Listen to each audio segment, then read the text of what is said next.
Judge Claire Lawrence had spent her life fighting battles she never should have had to fight.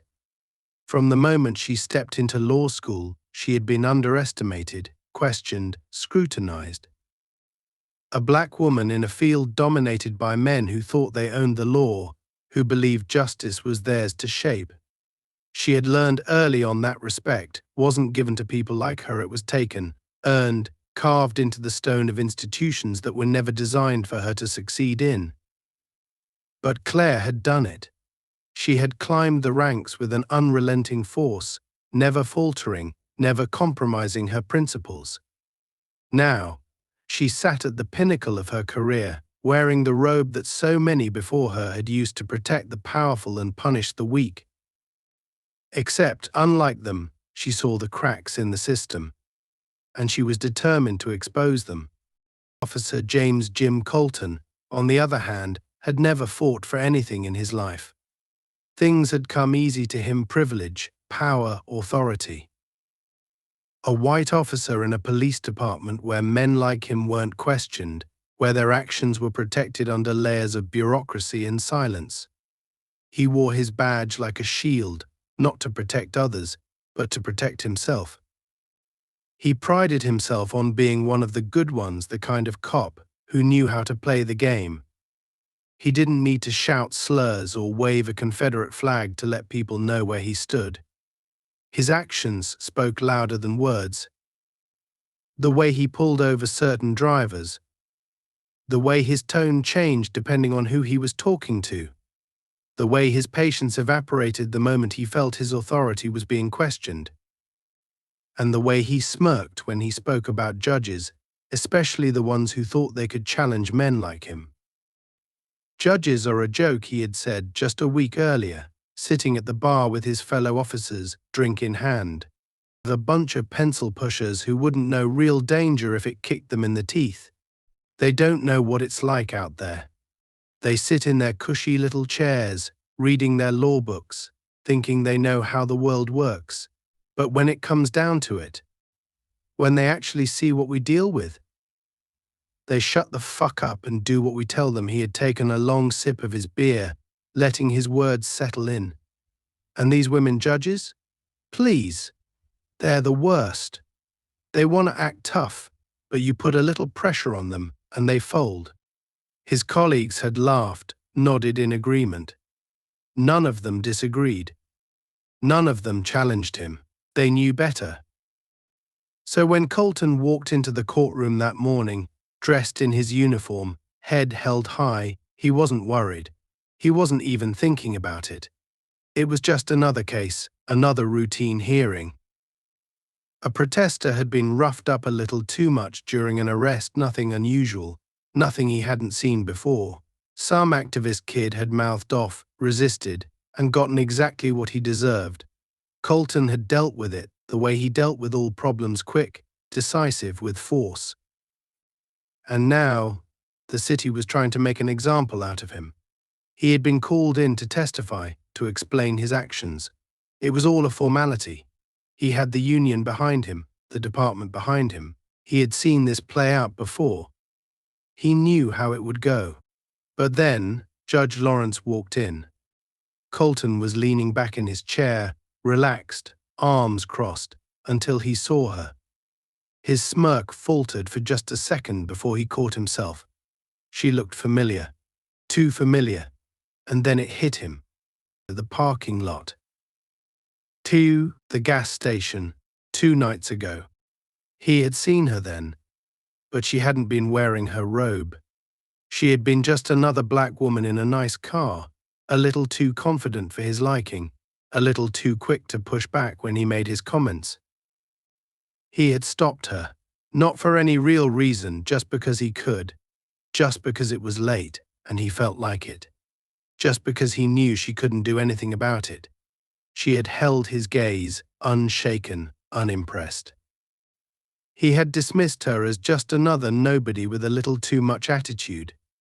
He had laughed as she drove off, shaking his head at how she thought she could talk to him like that. And now, she was here, sitting in the judge's chair, staring at him with that same unwavering gaze. Colton's fingers twitched. She didn't say anything at first, just looked at him. Then she picked up the case file in front of her, flipping it open, reading through the pages. The courtroom was silent, waiting. The plaintiff's attorney sat at the prosecution's table, ready to begin, but Judge Lawrence didn't signal for them to start. Instead, she leaned forward, resting her chin on her hands. "Officer Colton," she said, her voice calm, measured. "Tell me, do you believe in justice?" Colton frowned. "What kind of question was that?" "Of course, Your Honor," he replied, keeping his tone neutral. "Good," she said, nodding slightly. "Then I'm sure you won't have any problem answering some questions before we begin." The attorney on the prosecution side exchanged a glance with his colleagues. This wasn't part of the usual process. The defense lawyer shifted uncomfortably in his seat. Colton's throat felt dry. She turned a page in the file. "Tell me, officer, do you recall an incident from 2 nights ago? A traffic stop, late at night. A woman, driving alone." Colton's mouth went dry. He knew. She knew. But she couldn't prove anything. There had been no cameras, no witnesses. He forced himself to keep his expression blank. "I conduct a lot of traffic stops, Your Honor," he said, his voice carefully controlled. "I don't recall any specific one." Really, her eyes flicked up to meet his. "You see, I find that interesting. Because I recall it quite clearly." The silence in the courtroom thickened. Colton felt his pulse in his ears. Judge Lawrence smiled. But it wasn't a friendly smile. It was the kind of smile that came right before something terrible happened. "Well," she said, setting the file down. "Let's refresh your memory." Colton sat rigid in his chair, his fingers pressing unconsciously against his thigh as Judge Lawrence leafed through the case file with the same deliberate slowness that had been gnawing at him from the moment she took the bench. He could tell she was savoring this, stretching the silence between them, making him sit in his own discomfort. It was a control tactic, one he had used himself countless times in interrogation rooms. Let them sit, let the tension build, let them start making mistakes before they even speak. But this wasn't an interrogation, and he wasn't a suspect. He was a police officer, the highest authority in the room aside from her, and she had no right to treat him like he was just another perp off the street. He cleared his throat, squared his shoulders, and forced his voice to remain steady. "Your Honor, with all due respect, I don't see how this line of questioning is relevant to the case at hand." It was a simple, direct challenge, not too aggressive but enough to remind her that this was a procedural hearing, not one of her high-profile trials. But she didn't react the way he expected. She didn't look up immediately, didn't rush to respond. Instead, she let a pause hang in the air before speaking, her tone so smooth it barely seemed like a response at all. "I'll decide what's relevant here, Officer Colton." A shift, subtle but palpable. He felt it ripple through the courtroom like a low, distant tremor, something that hadn't quite surfaced yet, but was waiting underneath. The prosecutor at the plaintiff's table straightened in his chair, glancing at his team with a flicker of curiosity, while Colton's own defense attorney subtly tensed beside him. He wasn't the only one noticing it. Lawrence had just drawn an invisible line, a warning that he wasn't in control of this hearing the way he thought he was. She flipped another page, still not looking at him. "This court is reviewing your actions during the arrest of Devin Brooks. According to your report, the suspect was resisting arrest and you were forced to use necessary force to subdue him. Is that correct?" Colton exhaled slowly, relieved that the questioning was shifting back to something he was prepared for. "Yes, Your Honor." The suspect was non-compliant and became physically aggressive.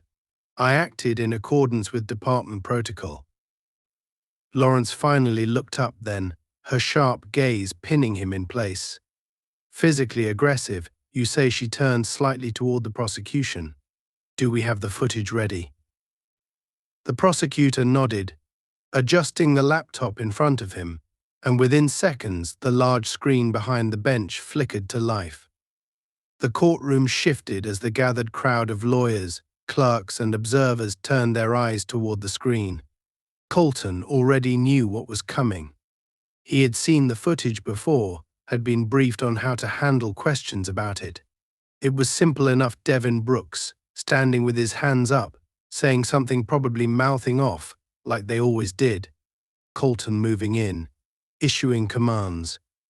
Brooks hesitating, refusing to comply quickly enough. The takedown. A little rough, maybe, but fully justified. He had seen worse cases get dismissed. But the footage kept rolling. And the angle changed. Colton's pulse kicked up. This wasn't the same security footage he had reviewed with his lawyer. The new angle, taken from a different street camera, showed more. It showed him pressing his knee into Brooks' back, holding him down long after the kid had stopped struggling. Then, for the first time, it showed something else. Colton leaning in, whispering something into the suspect's ear. There was no audio, but the reaction was unmistakable. Brooks' body tensed, his hands clenched into fists against the pavement. The courtroom fell into silence. Lawrence tilted her head slightly. "Officer, can you clarify what you said to Mr. Brooks at this moment?" Colton swallowed. His mouth felt dry. "Your Honor, I don't recall." She didn't blink. "Let's try something else then." She turned back to the prosecution. "Play the next file." The screen flickered again.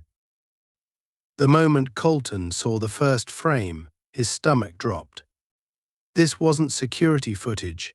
It was bodycam footage. His bodycam footage. And not the edited version he had submitted. The raw file.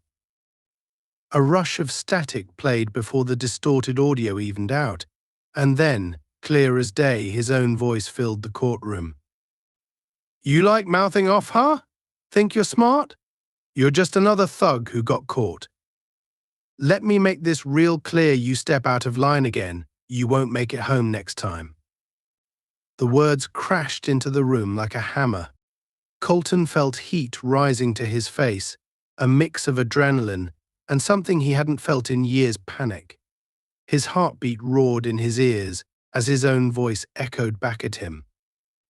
His lawyer was already on his feet. Objection. This footage was not disclosed. Judge Lawrence barely glanced at him. "Sit down, counselor.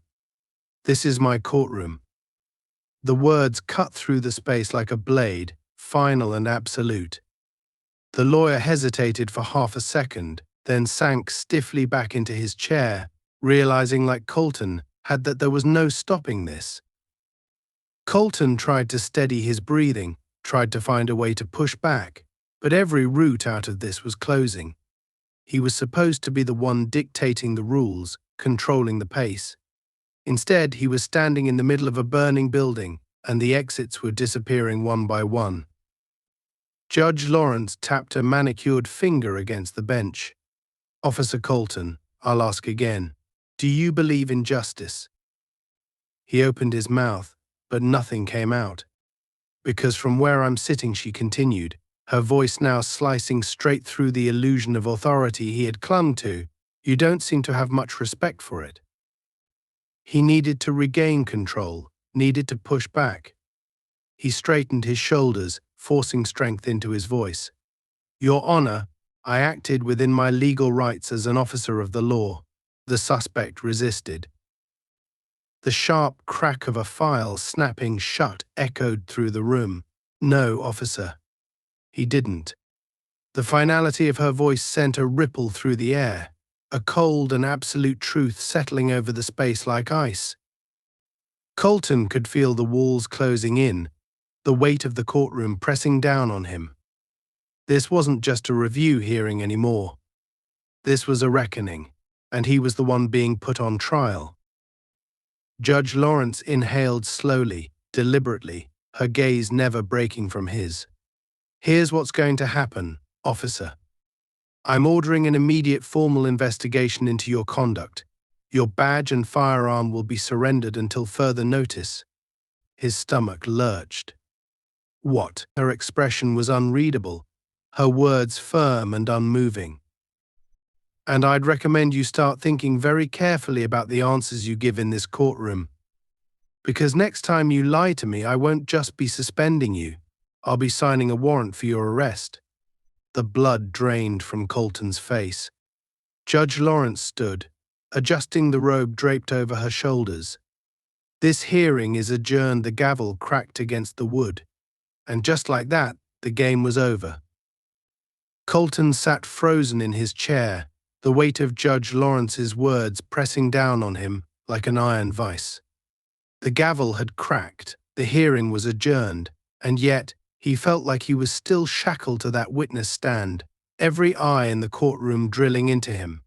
His badge, his gun, suspended. It wasn't supposed to happen like this. He had walked into this hearing knowing that it was nothing more than a formality, a bureaucratic slap on the wrist before the department swept the whole thing under the rug. He had laughed about it just that morning with his fellow officers, even making a joke about how these so-called accountability measures were just for show.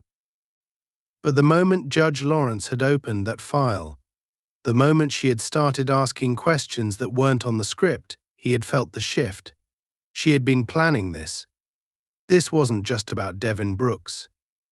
This was about something bigger. About him. His attorney had practically yanked him from the chair, whispering something sharp and urgent into his ear as he steered him toward the exit, but the words didn't register. His mind was a storm of static, replaying that moment on the screen over and over, the grainy footage, the weight of his knee on Brooks' back, the way his own voice had sounded so goddamn certain when he had issued that threat. He had said worse. He had done worse. But this wasn't supposed to come out. Someone had screwed up. Someone had dug where they weren't supposed to, pulled files that should have been buried. His body cam footage was supposed to be clean, edited, a neat little package that justified his actions. So how the hell had they gotten the raw file? The hallway outside the courtroom was suffocatingly narrow, filled with murmuring voices, reporters glancing at him from the corners of their eyes, already sensing blood in the water. His lawyer's grip on his arm tightened. "Colton, pull it together. We need to talk now." The words were a hiss, sharp and urgent, but Colton barely heard them. His mind was locked on the fact that his phone had been buzzing non-stop for the last 5 minutes. His gut told him exactly who it was: his precinct, his captain, the union, maybe all three. Someone had already seen the headlines. Someone was already looking for damage control. He ripped his arm free from his lawyer's grasp and stormed down the corridor, shouldering past a junior reporter who barely managed to sidestep him before he barreled through the courthouse doors. The heat of the midday sun slammed into him, but it did nothing to dispel the cold coil of dread in his chest. His squad car was parked 2 blocks down, and he moved toward it with quick, angry strides, already scrolling through his phone. 2 missed calls from his captain. 3 from the union rep. A text from an unknown number. "Colton, get out of there. They're going to escalate this." His fingers hovered over the screen, stomach twisting. This wasn't just a warning. It was an omen. The sound of approaching footsteps snapped him back into reality. Officer Colton. He didn't have to turn around to recognize the voice. Judge Lawrence. His jaw clenched as he stuffed the phone into his pocket and slowly pivoted on his heel, forcing himself to stay composed. She had shed the formal severity of the courtroom, her black robe replaced with a fitted navy blazer, her expression unreadable. "I didn't think you'd still be here," she said, voice even. "Funny," he replied, crossing his arms over his chest. I was about to say the same about you. She studied him for a long moment, then took a measured step forward. I wanted to make something clear, officer. This isn't over. Not for you, not for the department. There are people watching this case, people who have been waiting for someone like you to make a mistake. Colton's temper flared. Someone like me. She didn't blink. A man who believes he's untouchable. A sharp, humorless laugh escaped him, but it tasted bitter in his mouth. You think I'm the villain here? You think you're some kind of crusader for justice? He took a step forward, closing the space between them. You don't know a damn thing about what it's like out there. You sit behind that bench, reading your little files, making decisions from a nice, safe distance while the rest of us do the dirty work. She didn't flinch. The dirty work, officer? You mean slamming a teenager's face into the pavement because he hurt your pride, his hands balled into fists? I did my job, no. You abused your power. The words cut deeper than he expected. For the first time in his career, Colton found himself speechless, not because he didn't have a response, but because for the first time he wasn't sure it would matter. The world had changed while he wasn't looking, and now it was looking directly at him. Judge Lawrence exhaled, almost as if she pitied him, and shook her head. You should start thinking about what comes next, officer. Because by the time this is over, you may not have the luxury of calling yourself that anymore. She turned without another word, leaving him standing there, his pulse pounding so loudly it drowned out the city around him. And for the first time in his life, James Colton felt something he had never truly felt before. Powerless. Colton sat in his car for what felt like an eternity, staring blankly through the windshield as the weight of the last hour settled over him like a storm he had never seen coming. The gavel had dropped, but the sound still echoed in his skull, each reverberation pressing harder against the reality he wasn't ready to face.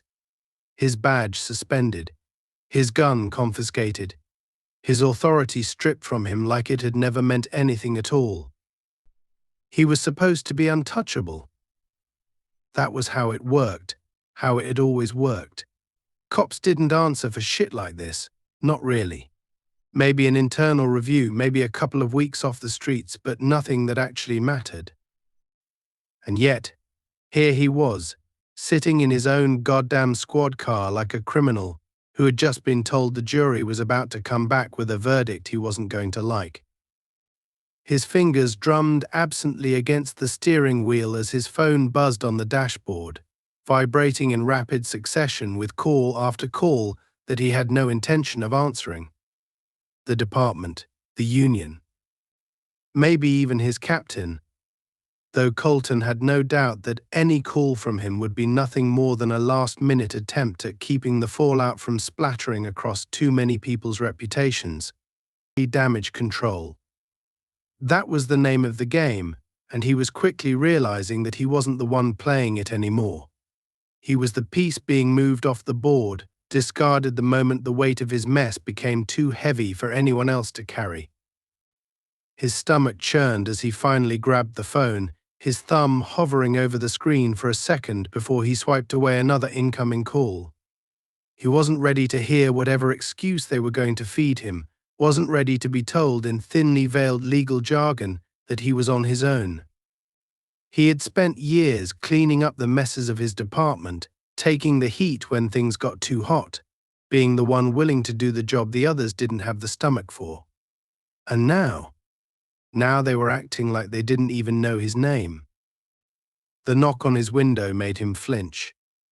His head snapped to the side, his entire body tensing before his brain caught up to the fact that it was Riley standing outside the car, arms crossed, gaze unreadable. Colton exhaled sharply through his nose, rolling down the window just enough to let the humid city air cut into the suffocating tension inside the car.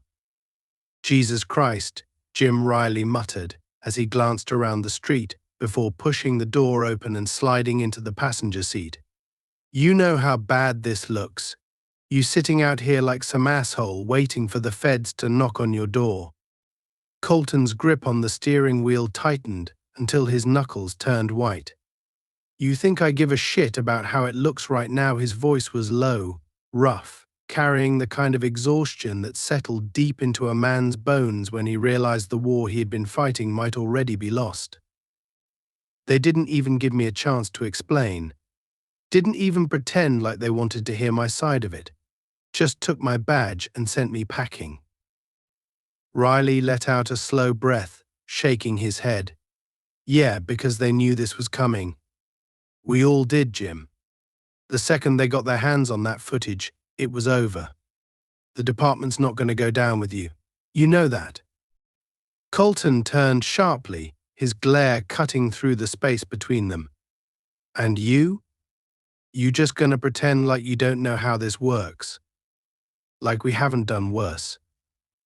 Riley's expression didn't change, but something flickered behind his eyes, something that made Colton's stomach twist. I'm not saying I'm clean. I'm saying I know when to shut the hell up and lay low. He exhaled, rubbing a hand over his face. And you should have done the same. Colton's laugh was bitter, humorless, barely more than a breath forced through clenched teeth. Lay low. You think Judge Lawrence was ever going to let me off the hook? She had a target on my back before I even walked into that courtroom. You think I don't know how this works? They need someone to take the fall. His voice dropped, something colder slipping into it. I need to find out who gave them that footage. Riley tensed slightly, his shoulders stiffening in a way that didn't go unnoticed. And then what his voice was careful, measured. You planning on making this worse for yourself? Colton didn't answer right away. He was thinking about the night of the arrest, about the way Brooks had looked at him so defiant at first, then afraid. He had seen that look before. He had put that look on plenty of faces. But this time, someone had been watching. Someone had been waiting for the right moment to take him down. I just need to know who it was, Colton finally said, his voice low, steady. Then I'll figure out the rest. Riley sighed, shaking his head. Jesus, Jim, just walk away. Take whatever deal they throw at you, keep your pension, and disappear. Colton's hands tightened on the steering wheel until his knuckles turned white. Walk away. That's what they wanted. That's what the department was hoping for, that he'd take the fall quietly, vanish into the background, so they could pretend this never happened. He felt something dark coil inside him, something that had been growing since the moment Lawrence had called him out in court. He wasn't going to just fade away. You gonna help me or not? Riley exhaled through his nose, rubbing a hand down his face. I don't know anything, Jim, but I do know this: if you keep pushing, you're not just gonna lose your badge. You're gonna end up in a cell. The words landed like a gut punch. Because for the first time, Colton realized that Riley wasn't speaking in hypotheticals. This wasn't just about a suspension or a trial. This wasn't just a media circus. This was real. Colton didn't move for a long moment, just sat there, his mind racing. The city outside the car kept moving, pedestrians walking past, people going about their lives like nothing had changed. But for him, everything had. He took a slow breath, forced his body to relax even though every nerve was screaming at him to act, to move, to do something. Riley was right about one thing: he needed to be careful. If the department had turned its back on him, if the union was staying quiet, then that meant they weren't sure if he was worth saving. That meant he was already halfway out the door. And if he didn't play this right, he wouldn't just be out. He'd be buried. Riley shifted beside him, glancing out the window. I can't be seen talking to you after today. You know that, right? Colton nodded stiffly. Riley hesitated for a moment longer, then let out a slow breath and opened the door. Good luck, Jim. "You're gonna need it." Then he was gone, disappearing into the crowd, leaving Colton alone in the car, his world closing in. He stared straight ahead, his mind already moving to the next step. This wasn't over. Not by a long shot. Colton sat in his dimly lit apartment, a half-empty glass of whiskey resting on the table in front of him, the ice long since melted into a watery swirl. His hands were clasped together, fingers pressed tightly against his knuckles as his mind raced, dissecting every move, every word spoken in that goddamn courtroom, every moment that had led to this point. The television was on in the background, muted, but the images flashed relentlessly, news anchors discussing his case, clips of the courtroom footage, his own name scrolling across the ticker in bold, damning letters. His name had always meant something in this city. Now it was nothing more than fuel for another media spectacle. He had spent years shaping his reputation, controlling how he was seen. Now that control had been ripped from his hands, twisted into something he could no longer recognize. He had become a headline, a controversy, a symbol for everything wrong with the system, the same system he had spent his entire life enforcing. The precinct had locked him out of everything: his department email, his access to reports, even the building itself. His Idaho badge, once a key to every door in the station, now wouldn't even let him past the front lobby. It was a message, one they hadn't even needed to say out loud, "You're done." He had expected some level of pushback, had braced himself for scrutiny, but he hadn't expected to be completely abandoned. No calls of support. No quiet reassurances that this would all blow over. He had been thrown to the wolves before he even had a chance to fight. And now, sitting here in the quiet suffocation of his apartment, the realization was sinking in deeper than ever. He had no one left. The knock at his door was sharp, deliberate. Colton tensed. No one came to his apartment unannounced. Not anymore. He reached for the handgun he had tucked beneath the table, his personal weapon, the only one he had left now that his service firearm had been confiscated, and moved toward the door with measured steps. He glanced through the peephole. Riley. Colton exhaled, easing off the trigger before unlocking the door and pulling it open. Riley stepped inside without waiting for an invitation, shutting the door behind him and locking it. The move wasn't lost on Colton. His former partner, he supposed, had always been cautious. But this was something else. "You look like shit," Riley muttered, eyeing the whiskey glass on the table before turning his attention back to Colton. "Yeah, well," Colton said, running a hand down his face. "Not exactly my best week." Riley's expression remained unreadable as he leaned against the counter, arms crossed. "You need to listen to me, Jim. This isn't going to go the way you think it will." Colton frowned. "And how the hell do I think it's going to go? You're still acting like you have options. Like you can fight this, like you can make it all go away if you just find the right angle. But you can't. The brass has already made their decision. You're not coming back from this." Colton felt his jaw clench, the frustration clawing at his ribs. "So that's it? Just lay down and take it." "No," Riley said, his voice flat. "You walk away while you still can. Before this gets worse." Colton scoffed, shaking his head. "Worse? I've already lost everything." Riley hesitated, something unreadable flickering across his face. "Not everything. Not yet." Colton narrowed his eyes. "What the hell does that mean?" Riley exhaled through his nose, running a hand through his hair before pulling something from his jacket pocket, a folded piece of paper. He tossed it onto the table between them. "You're being investigated for more than just the Brooks case." Colton stiffened. He unfolded the paper with deliberate slowness, scanning the words with growing unease. It was a confidential internal report. The department was digging into his past cases, pulling reports, interviewing old witnesses. "This is bullshit," Colton said, but the words felt weak even to his own ears. Is it? Riley's gaze was sharp, unrelenting. Colton's grip on the paper tightened. "You think I deserve this? After everything we've done? You think I'm the only one?" "I don't think anything," Riley said. "I just know the difference between being smart and being reckless.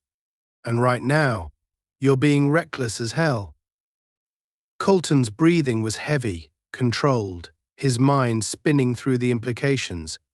If they were looking into his past cases, that meant they were trying to build something bigger.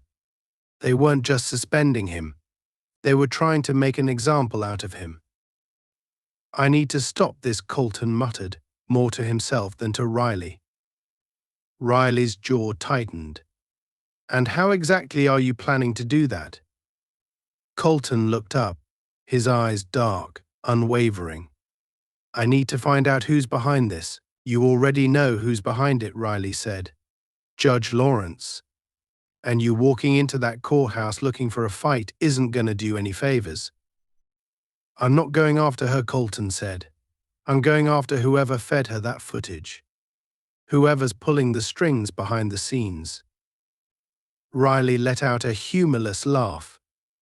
"And then what? You think finding them changes anything? You think it clears your name? Jim, you're looking for a fight you already lost."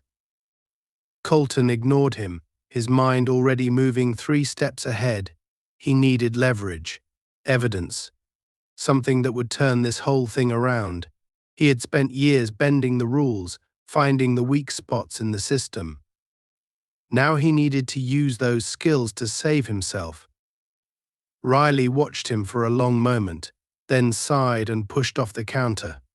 "I can't stop you from doing something stupid, but I can tell you this: if you go down this road, you're not coming back." Colton didn't respond, because he already knew that. Riley hesitated at the door. "If you're smart, you'll take whatever deal they offer you. Cut your losses, because if you keep pushing, you're going to end up in a place where no one can help you." Colton met his gaze, his expression unreadable. "We'll see about that," Riley exhaled sharply, shaking his head before stepping out into the hallway. The door clicked shut behind him, leaving Colton alone in the heavy silence of his apartment. He turned back to the report on the table, scanning the words one last time before grabbing his phone and dialing a number he hadn't called in years. He needed to talk to someone who knew how to make problems disappear. Because if the system wanted to bury him, he was going to make damn sure he took someone down with him. Colton sat in his car, gripping the wheel so tightly his knuckles turned white. The weight of everything pressed down on him like a crushing force, suffocating, inescapable. The city moved around him, indifferent to the fact that his world was crumbling, that his career was slipping through his fingers like sand. His entire life had been built on control, on knowing how to manipulate a situation, how to turn the odds in his favor, how to make people comply. But now, for the first time, he was the one being backed into a corner. Every instinct in him screamed to fight, to take back control, to remind the world who he was and what he was capable of. But the truth was beginning to settle deep in his bones this time. He might not be able to fix this. The evidence against him was airtight. The department had cut him loose. The union had gone silent. Even the people he had considered allies, men like Riley, had started distancing themselves, watching him with something dangerously close to pity. He wasn't just being thrown under the bus, he was being erased, wiped clean from the books like he had never existed. And worst of all, he still didn't know who had pulled the trigger on his downfall. Judge Lawrence had been the face of his humiliation, the one who had delivered the final blow, but she hadn't acted alone. Someone had given her that footage. Someone had made sure the raw, unedited version found its way into the courtroom. Someone wanted him gone. His phone buzzed on the dashboard, the screen flashing with a message from an unknown number. "You need to stop digging. It's over. Walk away while you still can." His pulse spiked, his breath coming sharper as he read the words over and over. He had expected retaliation, had known that pushing back against this would make him a target, but seeing the threat spelled out so plainly sent a cold, electric shiver down his spine. Someone was watching him. Someone knew he wasn't backing down. And now they were warning him, giving him one last chance to disappear quietly before they made sure he didn't have a choice. He exhaled slowly, forcing his hands to unclench from the wheel. He wasn't the type to scare easy, and he sure as hell wasn't the type to take orders from a faceless threat. If anything, this only confirmed what he had suspected from the start. This went deeper than just one bad arrest, deeper than Judge Lawrence, deeper than the media circus playing out in real time on every major news network. Someone had been waiting for the right moment to strike, and now that they had, they expected him to just roll over and accept it. They didn't know who they were dealing with. He started the car and pulled out onto the street, his mind already running through every possible lead, every name that had come up in the last few days, every loose end he hadn't tied up. He needed information. He needed leverage. And there was only one place left to get it. The bar was dimly lit, the air thick with the smell of stale beer and sweat. It was the kind of place where people came to forget, where the line between right and wrong blurred just enough to make things easier. Colton had been here before many times, in fact. It was one of the few places in the city where cops and criminals sat side by side, drinking away their sins, pretending they weren't as fucked as they really were. He spotted his target near the back, nursing a whiskey, his expression unreadable. It had been years since they'd spoken, but Colton had no doubt he still had his ear to the ground. If there was anyone who could tell him who had set this whole thing in motion, it was Anthony Vega. Vega looked up as Colton approached, his lips curling into something that wasn't quite a smile. "Didn't think I'd be seeing you anytime soon," he said, swirling the whiskey in his glass. "Not after the shitstorm you're in." Colton didn't bother with pleasantries. He slid into the seat across from him, leaning in. "I need a name." Vega raised an eyebrow, feigning amusement. "You're gonna have to be more specific, Jim. Lot of people talking about you these days." Colton clenched his jaw. The footage. The unedited body cam. Someone leaked it to the court. "I want to know who." Vega studied him for a moment, then sighed, taking a slow sip of his drink before setting the glass down with a deliberate clink. "You don't want to go down this road." Colton's patience snapped. He reached across the table, grabbing Vega by the collar and yanking him forward, his voice low and dangerous. "I don't have time for this bullshit. Give me a name." Vega didn't flinch. If anything, he looked almost bored. "You think roughing me up is going to get you what you want?" he smirked. "You're not a cop anymore, Jim. You don't get to throw your weight around." Colton's grip tightened for half a second before he forced himself to let go, his heart hammering against his ribs. Vega was right. He didn't have the shield to hide behind anymore. He had to play this smarter. Vega adjusted his collar, still smirking. "All right," he said, leaning back. "You want to know who fucked you over? Fine. But you're not going to like the answer." Colton stared at him, waiting. Vega exhaled through his nose, tapping a finger against the table. It wasn't the judge. It wasn't the department. Hell, it wasn't even Iowa. Your problem, Jim, it's coming from inside your own house. A cold weight settled in Colton's chest. "What the hell are you talking about?" Vega tilted his head. "You really don't see it, do you? You've been too busy playing the tough guy to notice when the ground started shifting under your feet." He leaned in slightly, his voice dropping.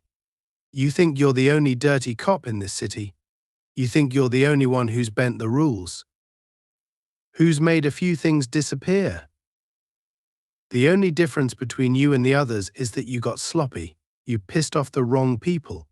and now they're cutting you loose before you drag them down with you. Colton's stomach twisted violently. His own department, his own people. They weren't just abandoning him, they were making sure he never came back. Vega shook his head, almost pitying. You're a liability now, and liabilities don't last long. Colton swallowed hard, his pulse hammering. He had been looking in the wrong direction this entire time. He had thought he was fighting against the system, against the courts, against the media. But the real enemy had been standing next to him all along.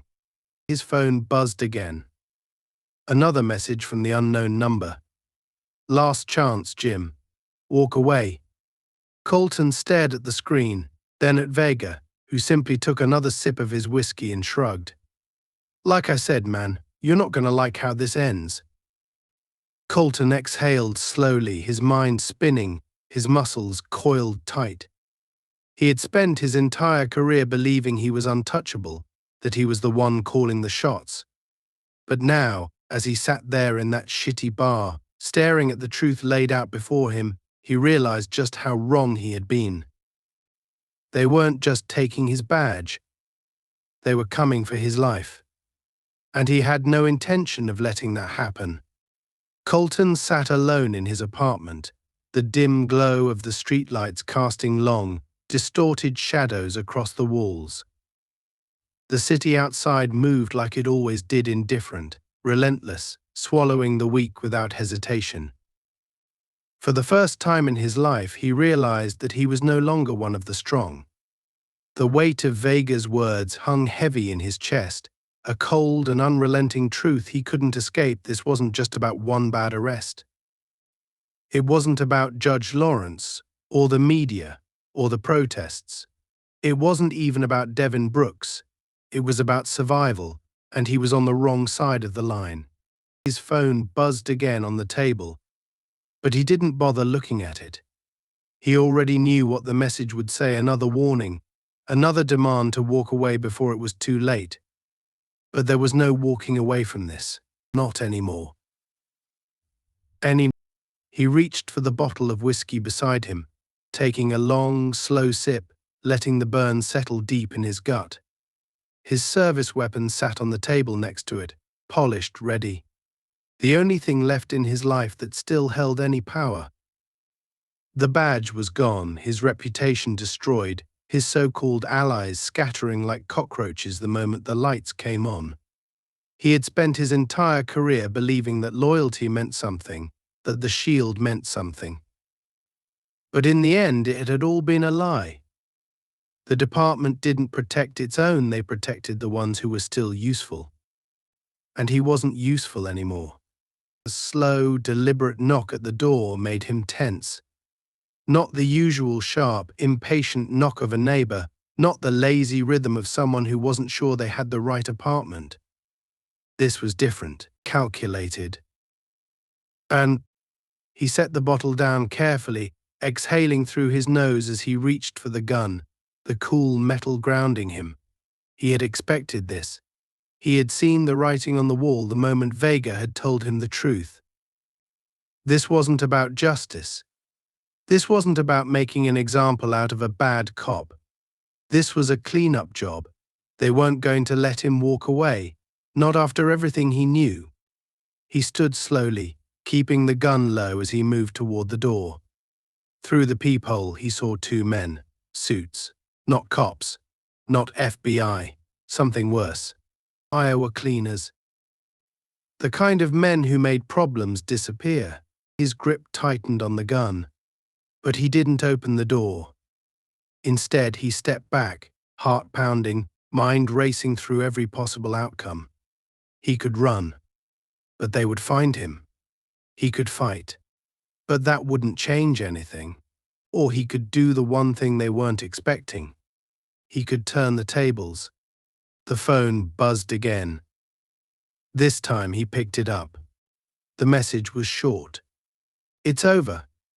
Open the door.